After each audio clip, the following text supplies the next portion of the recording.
Hello, हाय, नमस्कार, राम राम मंडळी. बाहेर मस्त पाऊस पडतोय आणि अशा वातावरणात काहीतरी गरमागरम, झटपट होणारं आणि तितकंच चविष्ट खायची इच्छा होतीये ना, तर मग काळजी करू नका. आजची रेसिपी तुमच्यासाठीच आहे. आज आपण बनवणार आहोत पांढरी कढी.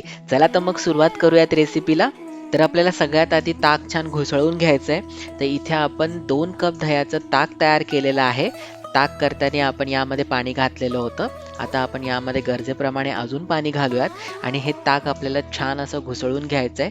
रवीने आपण अशाच प्रकारे हे ताक व्यवस्थित असं घुसळून घेणार आहोत. साधारण 2 मिनिटासाठी आपण ताक व्यवस्थित असं घुसळून घेतलेलं आहे. आता आपल्याला या ताकामध्ये घालायचं आहे बेसन पीठ. तर इथे आपण 2 चमचे बेसन पीठ या ताकामध्ये घालणार आहोत आणि पुन्हा एकदा याला रवीच्या मदतीने छान असं घुसळून घ्यायचंय.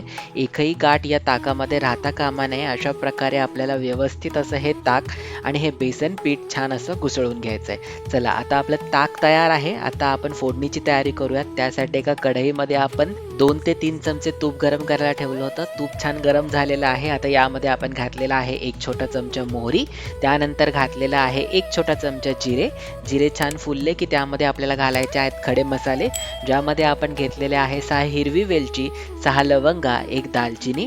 त्यानंतर आपण इथे 1 छोटा चमचा मेथीदाणे घातलेले आहेत आणि आता आपल्याला यामध्ये घालायचं आहे 1 चमचा आलं लसूण हिरवी मिरचीची पेस्ट.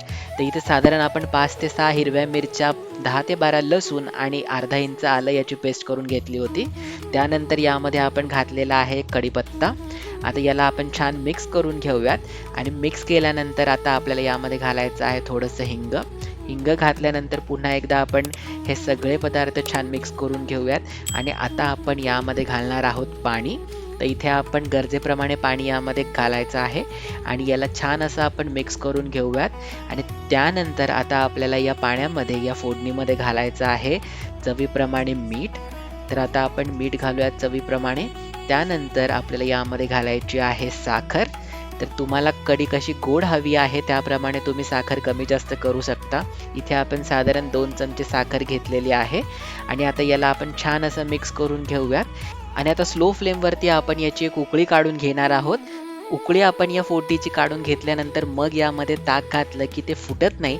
तर ही टिप तुम्ही नक्की ट्राय करा. आता छान आपल्या फोडणीला उकळी आलेली होती. आता आपण यामध्ये घुसळून घेतलेलं ताक आणि पीठ जे आहे ते आपण यामध्ये घालणार आहोत आणि आता आपल्याला स्लो फ्लेमवरती ही कढी सतत ढवळत याला उकळी काढून घ्यायची. लक्षात ठेवायचं आहे, कढी आपल्याला इथे सतत ढवळत राहायची आहे. तर अशाच चविष्ट आणि सोप्या रेसिपींसाठी तर फ्लेवर मराठीला तुम्ही सबस्क्राईब केलं नसेल तर आत्ताच सबस्क्राईब करा आणि तुम्हाला जर आपले व्हिडिओज आवडत असतील तर लाईक, शेअर आणि कमेंट नक्की करा. अगदी 5च मिनिटामध्ये कढीला उकळी आलेली आहे. तुम्ही याचं टेक्स्चर बघू शकता, किती मस्त अशी आपली कढी तयार झालेली आहे. अगदी झटपट ही कढी बनून तयार होते, पण चवीला तितकीच भन्नाट लागते. गरमागरम भातासोबत खायला एक नंबर अशी ही पांढरी कढी तुम्ही सुद्धा नक्की ट्राय करा आणि आम्हालाही कळवा. धन्यवाद.